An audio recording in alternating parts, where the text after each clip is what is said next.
नमस्कार। आज के वीडियो लेक्चरर का टॉपिक है गुट निरपेक्षता की अवधारणा। जब हम गुट निरपेक्ष आंदोलन के बारे में विचार विमर्श करते हैं तो सबसे पहले हम जो उस समय की अंतर्राष्ट्रीय परिदृश्य था उस पर पहले विचार विमर्श करते हैं, उस पर प्रकाश डालते हैं। जब द्वितीय विश्व युद्ध जो 1939 से शुरू हुआ और 1945 तक लड़ा गया और 1945 को जब द्वितीय विश्व युद्ध समाप्त हो गया तो अंतर्राष्ट्रीय परिदृश्य पर दो महाशक्तियां उभर कर हमारे समक्ष आई। और उस समय जब दो महाशक्तियों के बीच एक शीत युद्ध छिड़ गया तो उस समय जो परिदृश्य था, अंतर्राष्ट्रीय परिदृश्य, उसमें एक घटना घटित हुई थी और उस घटना का नाम है गुट निरपेक्ष आंदोलन।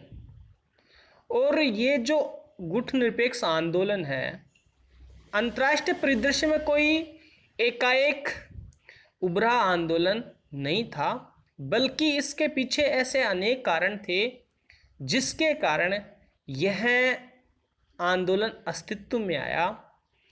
तो जो सबसे मुख्य बात यह है कि जब अंतर्राष्ट्रीय परिदृश्य में दोनों महाशक्तियों के बीच शीत युद्ध छिड़ चुका था तो एक तरफ दुनिया की तीसरी दुनिया के देशों को आज़ादी मिल रही थी, स्वाधीनता प्राप्त हो रही थी। अब तीसरी दुनिया में एशिया, अफ्रीका, लैटिन अमेरिका के देशों को सम्मिलित किया जाता है। तो इस तीसरी दुनिया के देशों को उस समय यानी 1945 के बाद में आज़ादी मिलना शुरू हो गया। इस प्रकार इन देशों को तो स्वाधीनता प्राप्त हो रही थी और दूसरी तरफ अंतर्राष्ट्रीय परिदृश्य में शीत युद्ध छिड़ा हुआ था या शीत युद्ध का प्रभाव प्रसार हो रहा था। इन सब परिस्थितियों में गुट निरपेक्ष आंदोलन का उदय हुआ, जिसके बारे में हम आज विस्तार से विचार विमर्श करेंगे। गुट निरपेक्ष आंदोलन के लिए ऐसी कौन कौन सी परिस्थितियां हैं, इस उदय के कौन कौन से ऐसे कारण हैं, उन पर बाद में विचार विमर्श करेंगे। सबसे पहले हम ये देखते हैं कि गुट निरपेक्षता का क्या आशय है। तो हम देखते हैं गुट निरपेक्षता का अर्थ एवं परिभाषाएं। हालांकि विभिन्न विद्वानों ने यानी जो अंतर्राष्ट्रीय राजनीति के जो जानकार हैं, विद्वान हैं, उनमें जैसे चाहे डॉक्टर MS राजन हो या फिर जॉर्ज श्वार्ज़नबर्गर हो या फिर कोई अन्य विद्वान हो, उन्होंने अलग अलग तरीक़ों से गुट निरपेक्षता को परिभाषित करने का प्रयास किया है। लेकिन यदि इसका सीधा सा शाब्दिक अर्थ देखें या इसको संक्षेप में परिभाषित करने का प्रयास करें तो इसका आशय ये है कि किसी गुट में सम्मिलित न होना और अपनी स्वतंत्र विदेश नीति का संचालन करना और साथ में शांतिपूर्ण सहअस्तित्व का समर्थन करना और अंतर्राष्ट्रीय शांति की कामना करना ही गुट निरपेक्षता है। दूसरे शब्दों में कहें तो जब ये हम जानते हैं कि शीत युद्ध के समय दुनिया दो गुटों में बट गई थी, तो जब कोई देश अपनी स्वतंत्र विदेश नीति का संचालन करता है, किसी गुट में सम्मिलित नहीं होता है और वह शांतिपूर्ण सहअस्तित्व के सिद्धांत को दोहराता है, तो उसे गुट निरपेक्ष देश कहा जाता है। हालांकि ये जो गुट निरपेक्ष शब्द है ये अलगाववाद, अप्रतिबद्धता, तटस्थता, एकपक्षवाद और असंलग्नता से अलग है।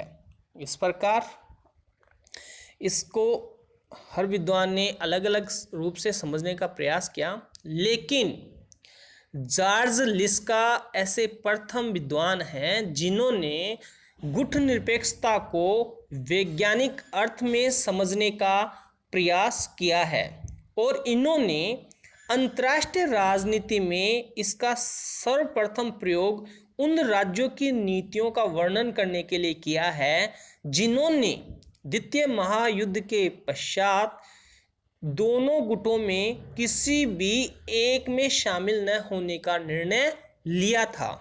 इस प्रकार जो भारत की प्रधानमंत्री थी श्रीमती जी इंदिरा गांधी, इन्होंने भी गुट निरपेक्ष आंदोलन को सबसे बड़ा मानववादी शांति आंदोलन कहा है। तो इस प्रकार इसकी ये परिभाषाएं हैं। अब हम इसका अर्थ समझने के बाद में हम यह देखेंगे कि ऐसी अंतर्राष्ट्रीय परिदृश्य में ऐसी कौन सी परिस्थितियां थी जिसके कारण गुट निरपेक्षता का उदय हुआ, गुट निरपेक्ष आंदोलन का उदय हुआ। तो इनके बारे में हम जब देखते हैं तो जो मुख्य कारक था जो गुट निरपेक्ष आंदोलन के उदय में उसने भूमिका अदा की, वो है शीत युद्ध।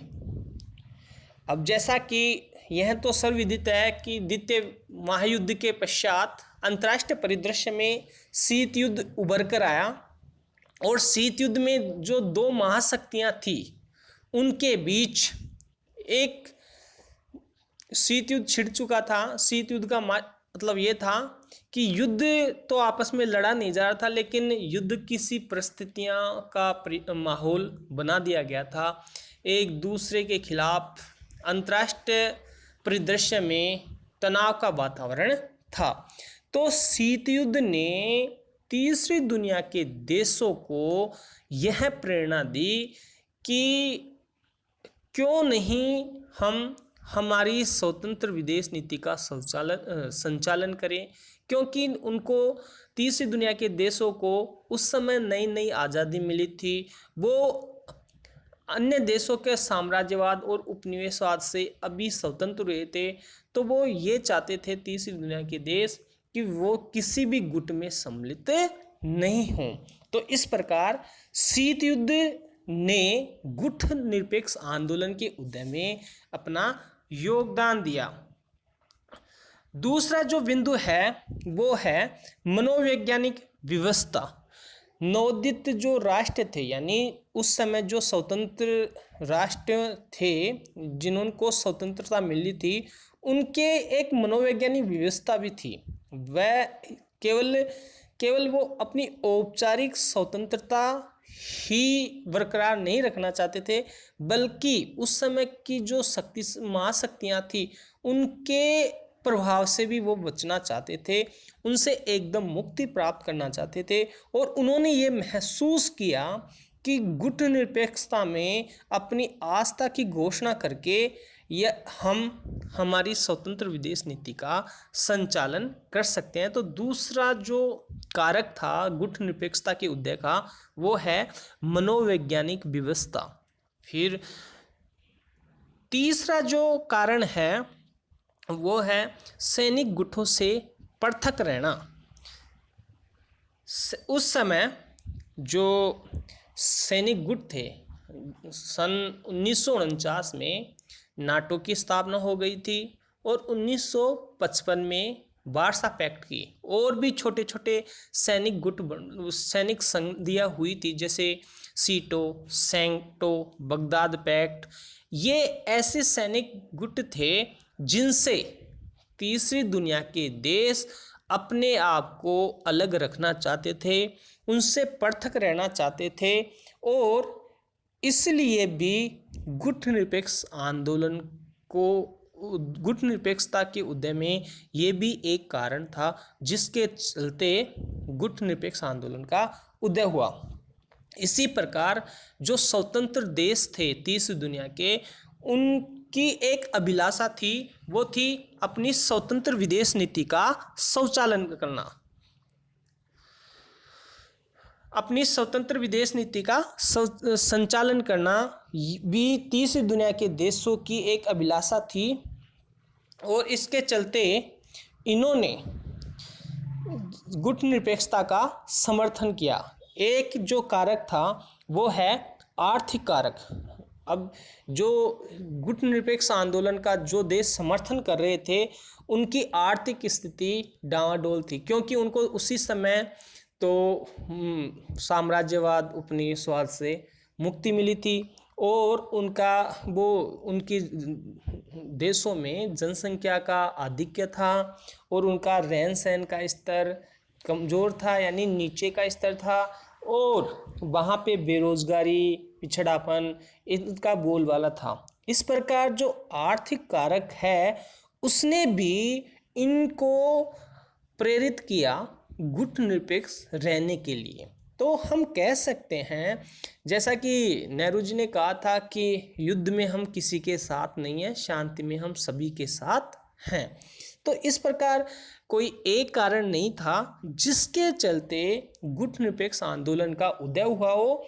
गुटनिरपेक्ष आंदोलन के उदय में अनेक ऐसे कारक थे जिन्होंने गुटनिरपेक्षता के उदय में अपनी महत्वपूर्ण भूमिका अदा की।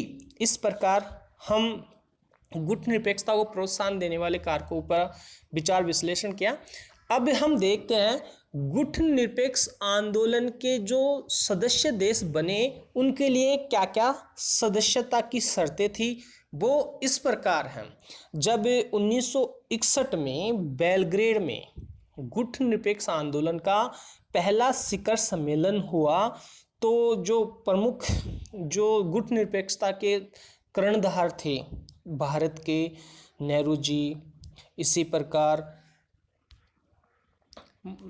युगोस्लाविया के मार्शल टीटो, इसी प्रकार मिस्र के राष्ट्रपति नासिर, इन्होंने एक कुछ मानकों का निर्धारण किया और ये जो मानक थे इन्हीं के आधार पे 1961 में ये 5 बिंदु निर्धारित किए जिनके आधार पे विभिन्न देशों को गुटनिरपेक्ष आंदोलन के सदस्य देशों की मान्यता दी। जो वो बिंदु इस प्रकार है। पहला बिंदु यह है कि जो भी गुटनिरपेक्ष देश का सदस्य देश होगा वो अपने देश की स्वतंत्र विदेश नीति का संचालन करता हो, यानी वह देश अपनी देश की स्वतंत्र विदेश नीति को संचालित करता हो। पहला बिंदु तो ये था।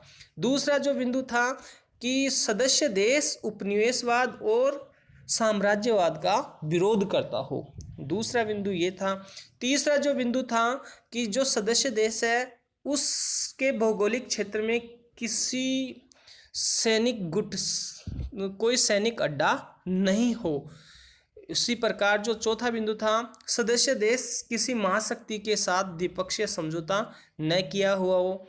और इसी प्रकार जो पांचवा बिंदु था कि सदस्य देश किसी महाशक्ति के साथ जुड़ा हुआ न हो और वो किसी सैनिक गुट में सम्मिलित न हो। इस प्रकार ये 5 बिंदु हैं जिनके आधार पे 1961 में बेलग्रेड में विभिन्न देशों को आमंत्रित किया गया, उनको सदस्यता प्रदान की गई।